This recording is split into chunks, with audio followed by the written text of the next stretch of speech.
السلام علیکم ورحمۃ اللہ وبرکاتہ۔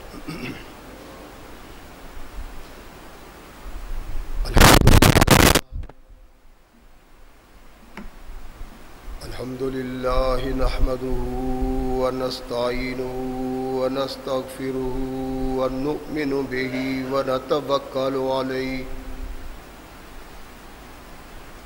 ونعوذ باللہ من شرور انفسنا ومن سیئات اعمالنا من يهده الله فلا مضل له ومن يضلل فلا هادي له ونشهد أن لا إله إلا الله وحده لا شريك له ونشهد أن محمدا عبده ورسوله أما بعد فأحسن الحديث كتاب الله وخير الهدي هدي محمد صلى الله عليه وسلم وشر الأمور محدثاتها وكل محدثة بدعة وكل بدعة ضلالة وكل ضلالة في النار. أما بعد فأعوذ بالله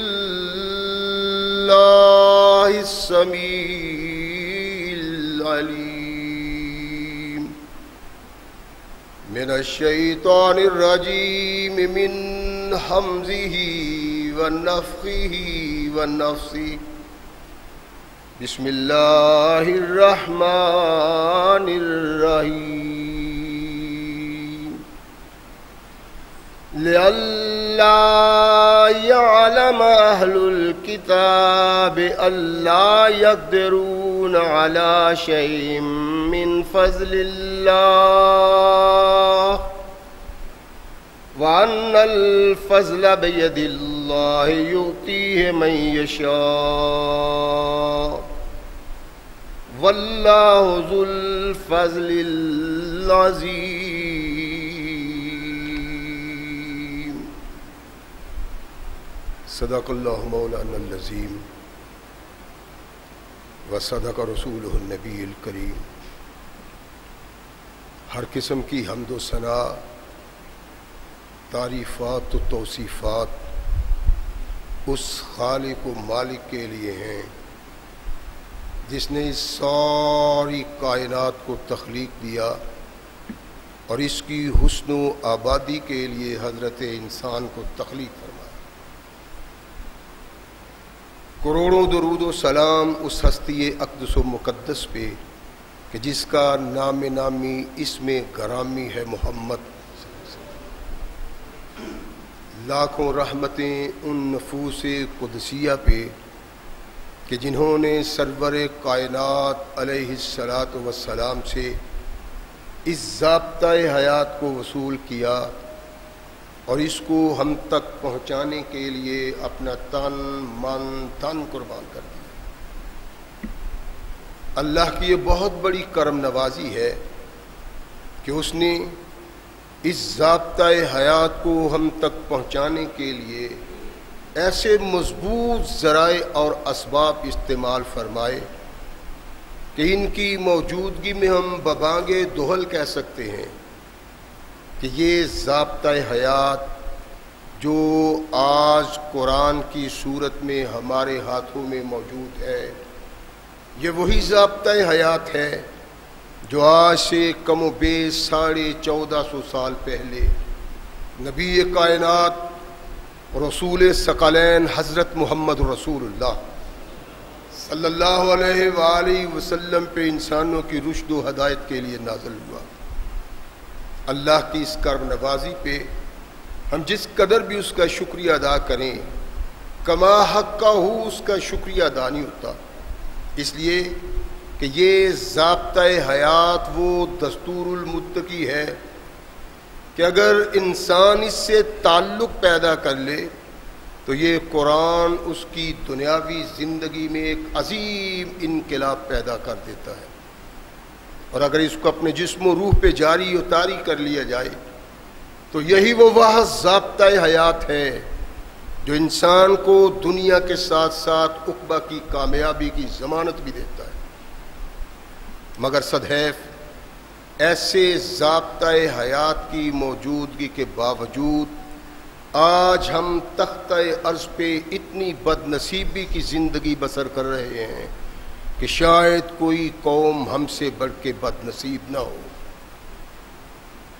اس کا سبب کیا ہے؟ اپنے اندر نہ جھانکنا۔ اگر ایک لمحہ کے لیے اپنے اندر ہم جھانکیں گے تو ہمیں اندر سے آواز آئے گی کہ تم قرآن کے باغی ہو، محمد الرسول اللہ صلی اللہ علیہ وسلم کی سنت سے سرکش ہو، تمہاری تباہی بربادی کا سبب یہ ہے۔ رحمت کائنات محمد رسول اللہ صلی اللہ علیہ وسلم نے اللہ کی توحید کی طرف لوگوں کو دعوت دی، تو جہاں لوگ اپنے آباء و اجداد کے خلاف اٹھنے والی آواز کو دبانے کے لیے، اس کو روکنے کے لیے جد و جہد اور کوشش کرتے رہے، وہاں انہی لوگوں میں انہی کی اولاد، انہی کے بڑے اس تحریک سے وابستہ ہوئے، اور اللہ نے ان سے وہ کام لیا جو کام اس نگری میں، اس وادی میں، اس قوم میں انتہائی مشکل تھا۔ اور جب ان مشکل حالات میں، پریشان کن لیل و نہار میں، ان لوگوں نے اللہ کے دین سے وابستگی اختیار کر کے ایسی مضبوطی اور ایسے کمال کا اظہار کیا کہ اللہ نے انہیں اپنے محبوب و مقبول بندے قرار دیا، اور رحمت کائنات محمد رسول اللہ صلی اللہ علیہ وسلم کو ارشاد فرمایا، میرے محبوب جو لوگ تجھ سے وابستہ ہو گئے ہیں ان پہ اللہ راضی ہو گیا ہے، اور جن پہ اللہ راضی ہو جائے ان کے لیے جنت کے دروازے کھل جاتے ہیں۔ رحمت کائنات محمد رسول اللہ صلی اللہ علیہ وسلم کے صحابہ کو یہ شرف حاصل ہے، اور اللہ ارشاد فرماتے ہیں ذالک فضل اللہ یؤتیہ من یشاء، یہ اللہ کا فضل ہے، جس کو چاہتا ہے دیتا ہے۔ کونین کے آقا محمد رسول اللہ صلی اللہ علیہ وسلم کے دامن کے ساتھ جو لوگ وابستہ ہوئے ان کی اپنی اپنی پہچان ہے، ان کے ایمان کی اپنی اپنی حیثیت ہے، جس پہ اگر نگاہ ڈالی جائے تو عدل، انصاف، شرافت اس بات کا اظہار کرتی ہے کہ اس کائنات میں اگر اللہ نے کسی کو فداکار انسان دیے ہیں تو وہ محمد رسول اللہ کی ذات ہے۔ رحمت کائنات علیہ الصلوۃ والسلام کے ساتھ یہ شخصیت جس کا آج تذکرہ مقصود ہے، اس کا ایمان بھی عجیب ایمان ہے۔ اور ایمان لانے کا سبب اس سے بڑھ کے عجیب ہے۔ رحمت کائنات محمد رسول اللہ صلی اللہ علیہ وسلم نے جب مکہ میں اپنے رسول ہونے کا دعویٰ کیا، اللہ سے تعلق کی بنا پہ اللہ کا پیغام لوگوں تک پہنچایا، تو یہ شخصیت اس وقت مکہ میں موجود نہیں تھی۔ جوان حالت میں یہ بہت بڑا تاجر تھا، کبھی شام چلا گیا، کبھی عراق چلا گیا، کبھی یمن چلا گیا، جس طرف بھی چاہا تجارت کی غرض سے چلا گیا۔ ایک بہت بڑا تاجر، ذہین و فتین، عظیم انسان تھا۔ رحمت کائنات محمد رسول اللہ صلی اللہ علیہ وسلم نے دعویٰ نبوت کیا، یہ اپنے سفر سے، اپنی تجارت سے فارغ ہو کے آتا ہے، اس کو علم نہیں ہے کہ یہاں کسی شخص نے نبوت کا دعویٰ کیا ہے، رسالت کا دعویٰ کیا ہے۔ اپنے گھر آیا جہاں اس کی خالہ موجود تھی۔ یہ عجیب واقعہ علامہ ابن کثیر نے البدایہ والنہایہ میں لکھا ہے کہ اس کی خالہ نے اس کو دیکھا اور کہا، عثمان تم بہت خوش نصیب انسان ہو، سلام ہے تمہاری اس خوش نصیبی پہ، پھر بھی سلام ہے، تو ایک عظیم انسان ہے اور تیری شخصیت لوگوں کے سامنے ایک عظیم انسان کی حیثیت سے آئے گی۔ یہ کون ہے؟ ان کی خالہ، کہنا ہے، خبریں دینے والے، جس طرح اور کاہن تھے، جنات وغیرہ سے ان کے تعلقات تھے، جنات ان کو آ کے پیغام دیتے، وہ آگے بیان کرتے، یہ بھی کہنا تھی۔ عثمان ذو النورین اس کی طرف دیکھتے، کہا، عثمان تم بہت خوش نصیب ہو اور تجھے شر سے محفوظ رکھا جائے گا، اللہ اپنی رحمت سے نوازیں گے۔ اور سن لو کہ تو کنوارا ہے، تیری ایسی کنواری عورت کے ساتھ شادی ہوگی کہ کسی انسان نے ایسی خوبصورت عورت دیکھی نہیں ہوگی، بہت مقدس، اس کی تعریف و توصیف کرو تو انسان کما حقہ ہو اس کی تعریف نہیں کر سکتا۔ عثمان ذو النورین کے دل و دماغ میں اچانک ایک سوچ پیدا ہوئی کہ اگر اس مکہ میں کوئی ایسی شخصیت ہے تو وہ محمد کی بیٹی ہے صلی اللہ علیہ وسلم۔ سارے مکہ میں اس سے خوبصورت کوئی لڑکی نہیں، تو یہ کس طرح کی باتیں کر رہی ہے میری خالہ؟ اس کا تو محمد صلی اللہ علیہ وسلم نے نکاح کر دیا ہے۔ کہنے لگے، خالہ عجیب بات کرتی ہو۔ کہا، ہاں، جو میں کہتی ہوں وہی تو دیکھے گا، یہ بات حق اور سچ ہے۔ ایک دانا انسان ہو، صاحب فہم و فراست ہو، عقل مند ہو،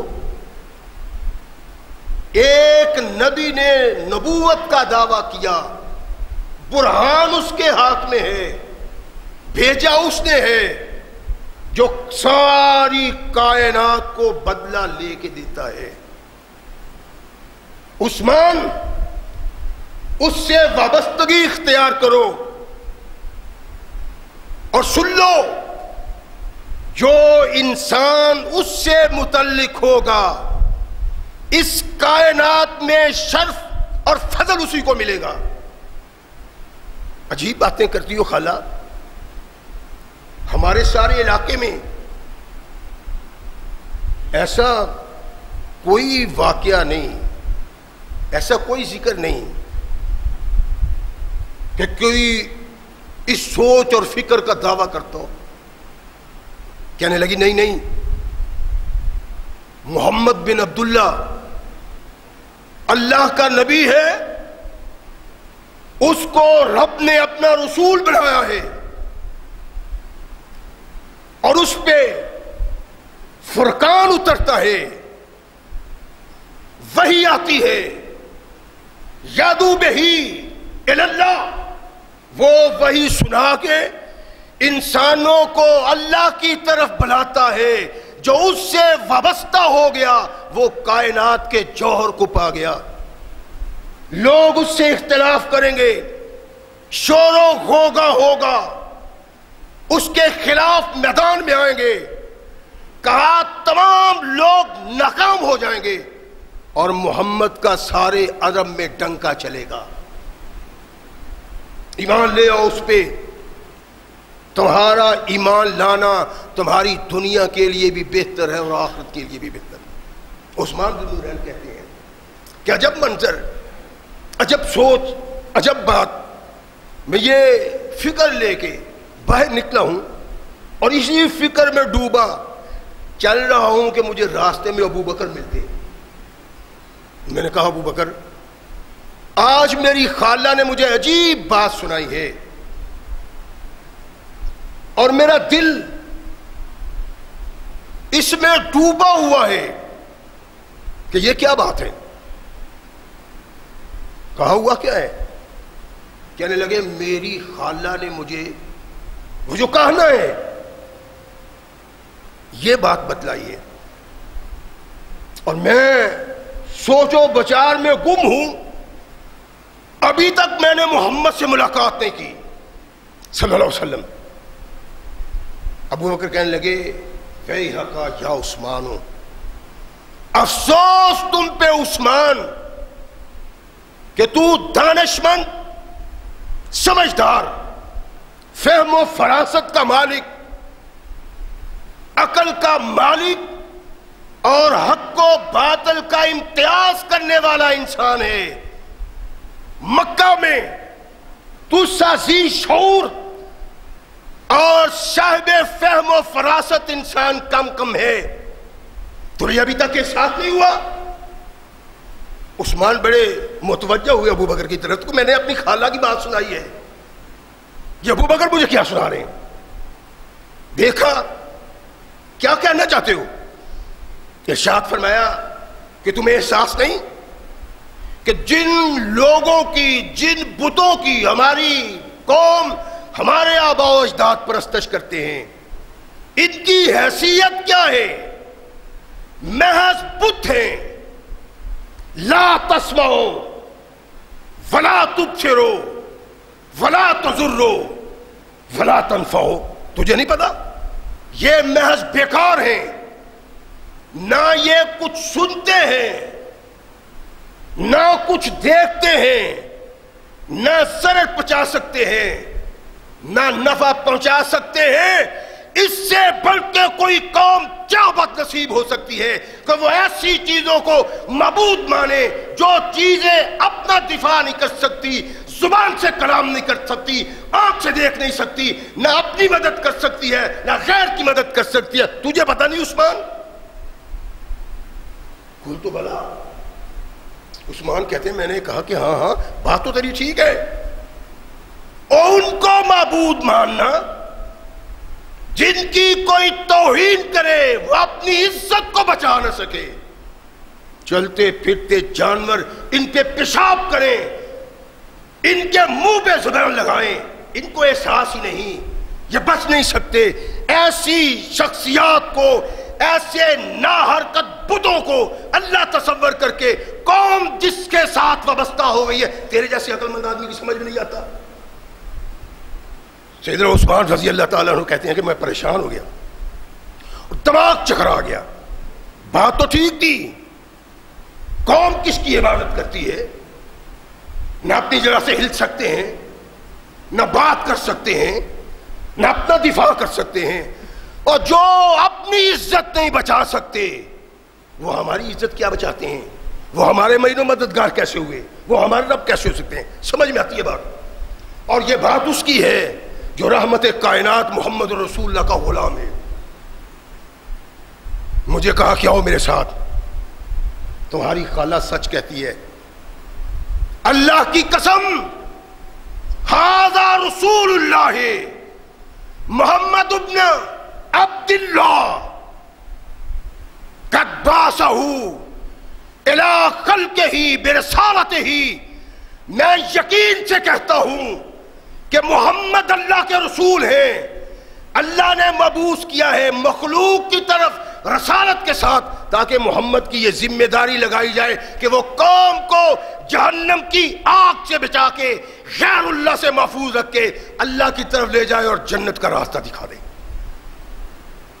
عثمان ذو النورین رضی اللہ تعالیٰ عنہ ابی بکر صدیق کی بات سنتے ہیں، صدیق اکبر نے ہاتھ سے پکڑا، آؤ تمہیں محمد کے پاس لے کے جاتا ہوں صلی اللہ علیہ وسلم۔ محمد رسول اللہ کو پہلے بھی جانتے تھے عثمان ذو النورین، لیکن اب سوچ کچھ اور ہے، فکر کچھ اور ہے، خیال کچھ اور ہے، دل میں کہانی کوئی اور چل رہی ہے۔ رحمت کائنات محمد رسول اللہ صلی اللہ علیہ وسلم کے پاس پہنچے، صدیق اکبر نے عرض کیا اللہ کے نبی یہ عثمان ہیں۔ رحمت کائنات نے ارشاد فرمایا عثمان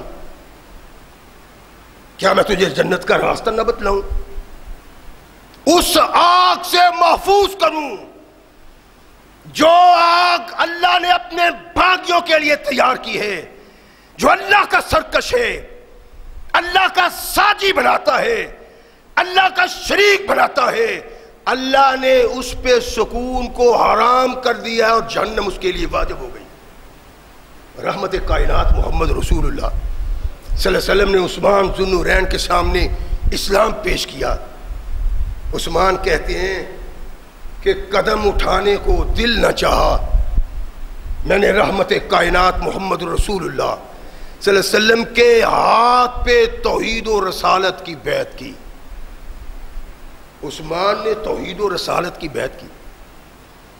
ذالک فضل اللہ، میں نے یہ درس کیا ہے کہ کیا فضل ہے عثمان پہ اللہ کا؟ عثمان کا ایمان، عثمان کا اسلام تمام صحابہ سے جدا ہے، اور جو اخص صحابہ ہیں محمد رسول اللہ کے مقرب صحابہ صدیق و فاروق، وہ بھی عثمان کے اس ایمان اور اسلام تک نہیں پہنچ سکے۔ سبب کیا ہے؟ کیوں؟ اس لیے کہ عثمان ذو النورین نے اسلام قبول کیا، صدیق اکبر نے بھی اسلام قبول کیا ہے، لیکن کوئی ہاتھ ابی بکر صدیق کی طرف بڑا نہیں ظلم جبر کرنے کے لیے، آنکھ اٹھا کے دیکھنے کی کسی کی تعجب نہیں۔ فاروق ایمان لائے، اللہ کے محبوب، اللہ کا عطیہ، رحمت کائنات محمد الرسول اللہ کی درخواست آئے تو مکہ کے بڑے بڑے جابر اور سرکش یہ سن کے کہ عمر محمد پہ ایمان لے آئے اپنے گھر کے دروازے پر، لیکن عثمان ذو النورین ایک بہت بڑا تاجر ہے، مال و دولت رکھنے والا، محتاج نہیں کسی کا، غلام نہیں کسی کا، دستے سوال دراز نہیں کرتا، محتاج نہیں، اس سے تعلق رکھنے والے عثمان کے محتاج ہیں۔ لیکن عثمان نے ایمان کا اظہار کیا، مکہ میں آگ بھڑک اٹھی، تان و تشریح کی اس کے آبا و اجداد کو کہ تم بڑی محمد کی مخالفت کرتے تھے، تم یہ کہتے تھے کہ اس میں یہ پودا تناور نہیں ہوگا، اس پودے کا مالی، اس پودے کا باغبان، اس کو پانی دینے والا تمہارا بھی بیٹا ہے۔ عثمان ذو النورین کے گھر والوں کو بڑا بھڑکایا۔ عثمان گھر گئے، باپ تو فوت ہو گیا، چچا ہے، اس نے گریبان کو تھام لیا. میں نے سنا ہے کہ تم اپنے آباء و اجداد کے دین کو چھوڑ گئے ہو. کہاں آباء و اجداد کا دین؟ آباء و اجداد کا دین کیا ہے؟ مورتیوں کے سامنے جھکنا، پتھروں کے سامنے جھکنا، بے حس کو معبود ماننا، اور میں جب چاہوں جیسے چاہوں اس کے ساتھ سلوک کروں، یہ میرا بگاڑ ہی کچھ نہیں سکتا. جو اپنی جان نہیں بچا سکتا، جو اپنی عزت نہیں بچا سکتا، وہ میرا معبود کیسے بن گیا، میرا الہ کیسے بن گیا؟ کیا اس کا مطلب ہے تو دین آبا کا باغی ہے. تجھے وہ سزا دوں گا کہ تو اس کو برداشت نہیں کر سکے گا. تیری ہڈیاں، تیرے جسم کا گوشت، تیری سوچ اور فکر یوں بدل جائے گی کہ تم محمد کے دامن کو چھوڑ کے واپس دین میں آ جاؤ. عثمان ذو النورین رضی اللہ تعالیٰ عنہ مسکراتے. اچھا، عرض کی تھی کہ صدیق اکبر کا ایمان لانا ان کے لیے ایسی پریشانی کا سبب نہیں تھا. فاروق جس کو رب سے مانگا اس کا ایمان اس کے لیے پریشانی کا سبب نہیں بنا. عثمان رضی اللہ تعالیٰ عنہ جو اپنا کھاتا تھا، اپنا کماتا تھا، ججا بھی محتاج تھا، ماں بھی محتاج تھی، دوسرے افراد بھی محتاج تھے، اس کے ساتھ ظلم و ستم کی انتہا کی جاتی. ہاتھ پاؤں باندھ کے مکہ کے بہت بڑے تاجر کو ریت پہ پھینک دیا جاتا ہے، نصف النہار پہ سورج. عثمان ذو النورین تڑپتے ہیں، کوئی آنکھ آنسو بہانے والی نہیں، کوئی زبان حرکت دینے والی نہیں کہ اس مظلوم کو کیا کرتے ہو. سارا دن ریت پہ، گرم ریت پہ، نصف النہار پہ سورج تپتی ہوئی ریت پہ لٹایا جاتا ہے. عثمان ذو النورین اس ظلم اور ستم کو برداشت کرتے ہیں. ہمت تلوار علاج کرتا ہوں. ایک بوریا لیا کھجور کا، عثمان کو باندھا، درخت سے لٹکا دیا. اب کہا چچا یہ تو کوئی بات نہیں ہے، یہ تو کوئی پریشانی نہیں ہے، پریشانی دیتا ہوں. نیچے آگ جلا دی، دھواں عثمان کی ناک میں جاتا ہے، منہ میں جاتا ہے، آنکھ میں جاتا ہے، تڑپتا ہے. ایسا شہزادہ، مال و دولت رکھنے والا، عزت و وقار رکھنے والا، ایک اپنی پہچان رکھنے والا، جس کو کافر سلام کرتا ہے، آج اتنے ظلم و بربریت کا شکار بن رہا ہے. لوگ دیکھ کے مسکرا کے گزر جاتے ہیں، عثمان تڑپتا اس درخت کے ساتھ لٹکا ہوا. جس کی آتی کہا عثمان یہ میری بات نوٹ کر لو، یوں ہی سسکا سسکا کے، تڑپا تڑپا کے تمہیں موت کی آغوش میں دھکیل دوں گا اگر تو نے محمد کا دین نہ چھوڑا. ارشاد فرمایا چچا یہ تڑپنا، یہ بلکنا، یہ صدقنا عثمان کو لاکھ بار گوارا ہے، لیکن محمد کا دامن چھوڑنے کے متعلق سوچ بھی نہیں سکتا. ایمان تو یہ ہے جو رحمت کائنات محمد رسول اللہ صلی اللہ کے صحابہ نے ظاہر کیا. اور سوچو تو صحیح، اپنے اندر نگاہ ڈالو، ضمیر کو بیدار کرو، پھر عقل و شعور سے کام لو کہ وہ لوگ کیا تھے، ان کی حیثیت کیا تھی، اور کیسا مرتبہ اور مقام ان لوگوں کا تھا. مارا کوئی پیش نہ گئی، درخت پہ لٹکا ہوا تڑپنے والا عثمان. ماں کو رحم آیا، چچا کو کہا کہ بس کر دو، اب تو سختی اور ظلم کی ہم نے انتہا کر دی ہے. عثمان رکنے والا نہیں، جو اس نے کہہ دیا ہے وہی ہوگا. اب اس کا رشتہ محمد سے ٹوٹنے والا نہیں ہے صلی اللہ علیہ وسلم. یہ لوگ رحمت کائنات سے تعلق اور اللہ اللہ نے عزت و شرف کے اس مقام پہ پہنچایا کہ کائنات میں محمد کے مخصوص صحابہ کے علاوہ کوئی وہ مرتبہ حاصل نہیں کر سکتا. نکل جاؤ میرے گھر سے. تمہیں خاندان میں نکاح نہیں کیا جائے گا. جوان ہو, ہم تمہیں قبول نہیں کرتے. خاندان قبول نہیں کرے گا, برادری قبول نہیں کرے گا. ارشاد فرمایا کہ چچا عثمان کو اس بات کی حاجت نہیں, سب کچھ گوارا ہے, لیکن اللہ اور رسول سے تعلق توڑنا گوارا نہیں ہے. رحمت کائنات محمد رسول اللہ صلی اللہ علیہ وسلم کو علم ہوا کہ عثمان کو یہ تان دیا گیا تھا. اللہ کے نبی علیہ الصلوۃ والسلام نے بلایا اور فرمایا عثمان میں تیرا نکاح اپنی بیٹی رقیہ سے کر رہا ہوں.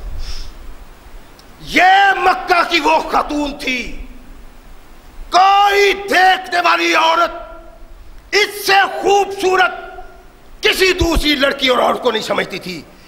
یہ مکہ میں حسن کا آفتاب و مہتاب تھا.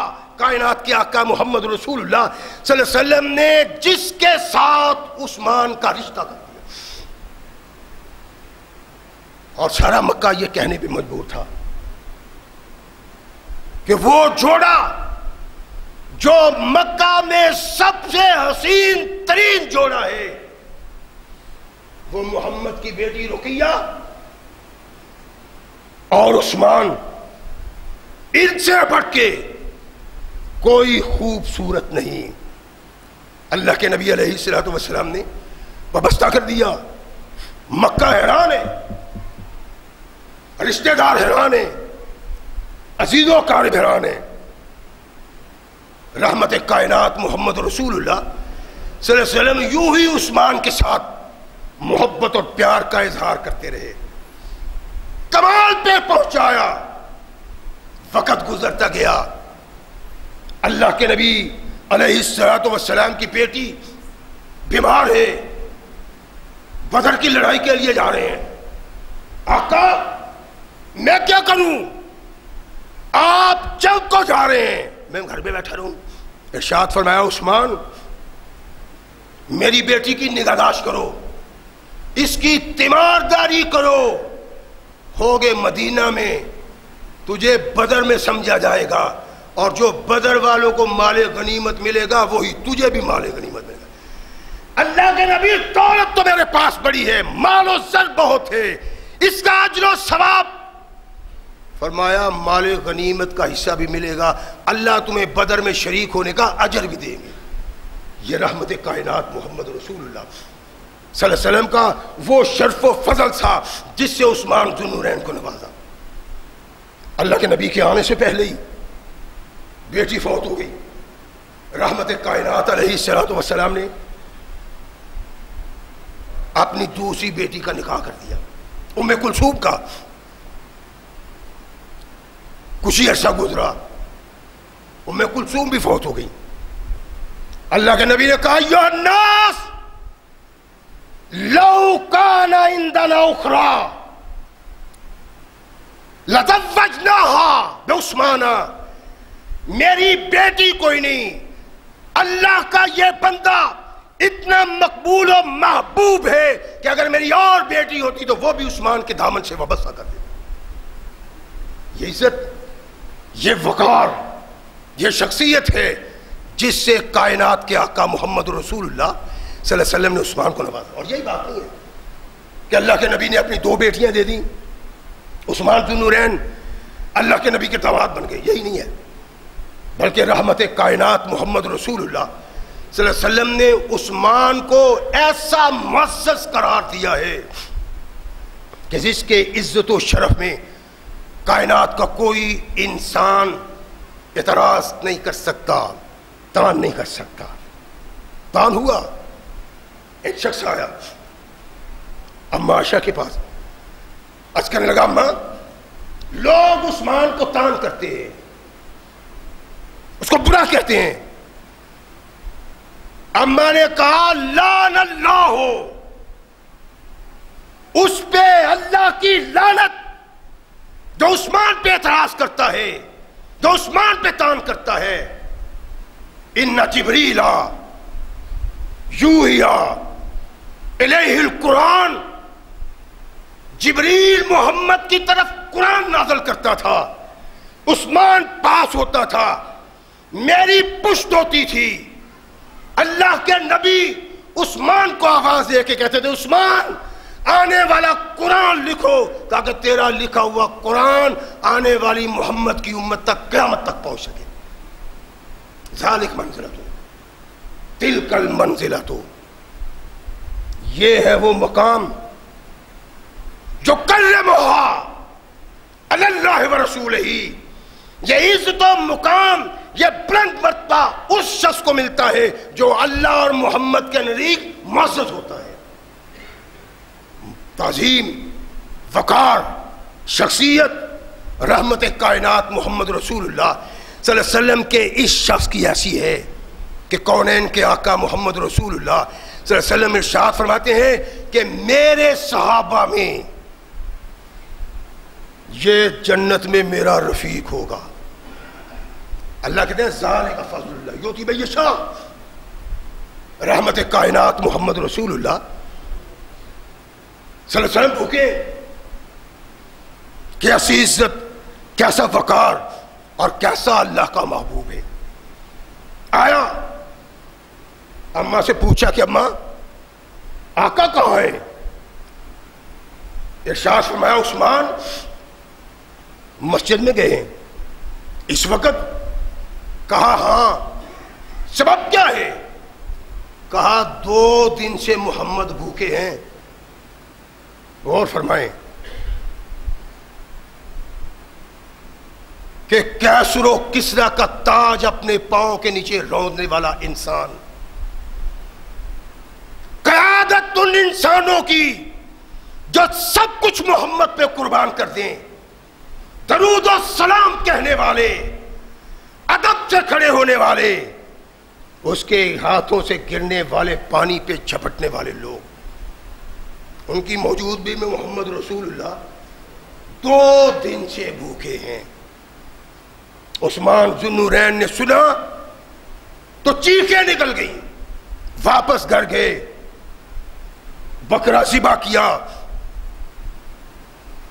گوشت بنایا، اس کو بھونا، سامان لیا، سیدہ طاہرہ کے گھر میں آ گئے، رکھا سامنے اور عرض کیا ماں یہ میرے ساتھ بہت بڑی زیادتی ہے، مکہ کا بڑا تاجر محمد کا دوہرا داماد اور اس کا آقا محمد 2 دن سے بھوکا ہے، یہ لیں، اور آج کے بعد کبھی ایسا موقع آیا تو اماں مجھے ضرور یاد کرنا، وگرنہ مجھے گلا رہے گا، میں گھر میں سیر ہو کے کھاتا ہوں، میرا محمد بھوکا رہتا ہے صلی اللہ علیہ وسلم۔ رحمت کائنات محمد رسول اللہ جب بھی آتے ہیں، آشا کچھ آیا؟ عرض کی نہیں اللہ کے نبی۔ پھر مسجد میں نماز، اذکار ہے نا، اپنی بھی سوچتے ہیں ہم، اللہ کے نبی بھوکے ہیں اور 1,24,000 کم و بیش انبیاء کا سرتاج، قیامت کے دن تمام انسان جس کے جھنڈے کے نیچے ہوں گے، انبیاء بھی اور رسول اللہ بھی، لیکن 2 دن سے بھوکا ہے۔ آئے عائشہ کچھ آیا ہے؟ عرض کی ہاں اللہ کے نبی آیا ہے۔ کہاں سے؟ کہا عثمان کو پتہ چل گیا تھا اللہ کے نبی، تو وہ رو رو کے ہلکان ہو گیا ہے اور اس نے یہ سب کچھ لا کے دیا ہے۔ سیدہ طاہرہ کہتی ہیں میں نے دیکھا ساری رات ہاتھ اٹھا کے اللہ کے نبی دعا کرتے ہیں، اللہ محمد عثمان پہ راضی ہے، تم بھی عثمان پہ راضی ہو جاؤ۔ ساری رات۔ یہ ہے وہ عزت، یہ وہ وقار، یہ ہے وہ شخصیت جس کو محمد رسول اللہ صلی اللہ علیہ وسلم کے دامن سے اللہ نے وابستہ کیا اور زندگی وہ وابستہ کی، زندگی ایسی نبھائی محمد رسول اللہ کے لیے کہ ایک لمحہ کے لیے اللہ کے نبی کے پاؤں میں کانٹا بھی چبھنا گوارا نہیں کیا۔ اور یہی نہیں ہے کہ اس کی عزت اور وقار کا سبب اللہ کے دین کی خدمت اور محمد رسول کی، نہیں، عثمان کی زندگی کے لیل و نہار ہی ایسے تھے، وہ جیتا ہی رب کے لیے تھا، مرنا بھی رب کے لیے تھا، دولت رب کے لیے لٹاتا تھا، اس لیے اللہ نے عزت اور وقار دی ہے۔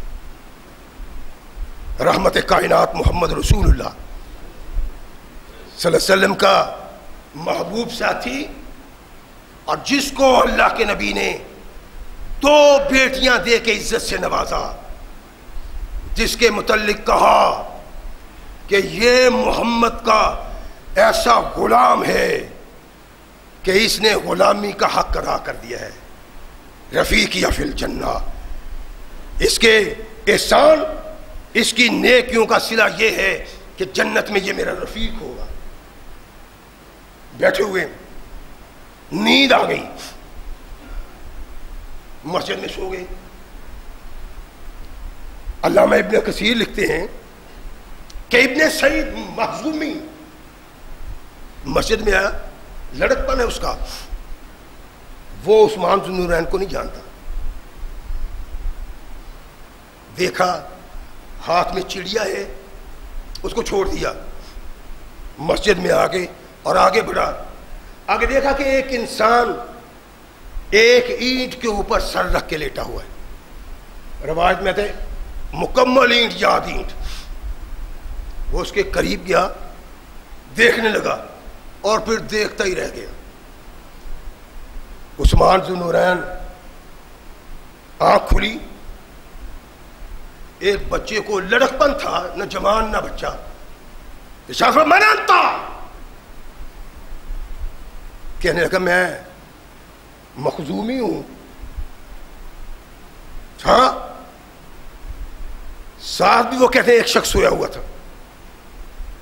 کبھی ایسا نہیں ہو سکتا، یہ محمد کا کمال ہے صلی اللہ علیہ وسلم، جس نے تمام انسانوں کو ایک بنا دیا۔ غلام اپنے آقا کے ساتھ اس کے پہلو میں سویا ہوا ہے، اس کو آواز دی، وہ ابن سعید کہتے ہیں اس نے آواز نہیں سنی، مجھے کہا کہ جاؤ اس کو بیدار کرو۔ میں گیا، اس کو بیدار کیا، وہ آیا، اس کے کان میں کچھ کہا، وہ شخص چلا گیا۔ اس کی حالت کیا تھی؟ پٹے پرانے کپڑے، گرد آلود سر، گندے میلے کپڑے۔ عثمان ذو النورین نے اپنے غلام کو کہا کہ اس کے لیے حلہ لاؤ نیا۔ حلہ لے کے آئے، اس کو کہا یہ کپڑے اتار دو، یہ حلہ پہن لو۔ وہ حیران ہو کے دیکھتا ہے، جب حلہ پہن لیا، 1000 درہم نکال کے اس کی جیب میں ڈال دیا کہ یہ لے لو۔ وہ بڑا خوش ہوا کہ یہ کیا انسان ہے۔ گھر گیا، باپ نے دیکھا کہ حالات ہی بدلے ہوئے ہیں، کہا تیرے ساتھ یہ کس نے سلوک کیا ہے؟ کہتا ہے لا ادری، میں نہیں جانتا، وہ ایسا انسان تھا،